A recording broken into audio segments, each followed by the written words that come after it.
And I worked down the hall from a company. It was an oil and gas company, and I got to know them pretty well. And they were talking about a new natural gas drilling project or two they had.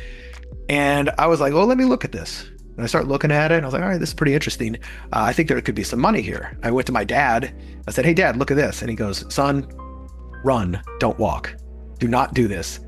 But I was a little stubborn. I was like, you didn't even look at the deal. You didn't even look at it. Like, I knew he had invested in oil and gas before, but I was like, man, he doesn't know what he's doing. I'm going to do it anyway.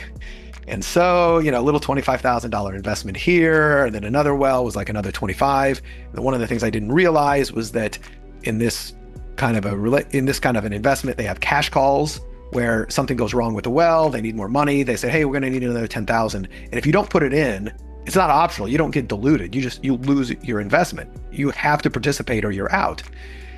So it's like being pot committed in poker. And all of a sudden, this got up to about $105,000 invested in these two wells now. And I was like, you got to be kidding me. But there was still hope they were going to work out until there wasn't. And then they went kaput. And that $105,000 evaporated again. And it was pretty much all I may have had another like $5,000 or $10,000 in the bank. But prior to that, I had like 105 or something. So now here I was about 5 years later, starting back over again.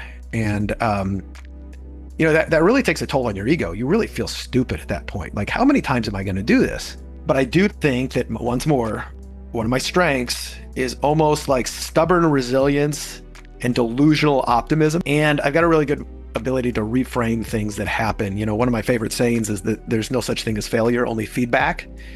And I lived by it like that.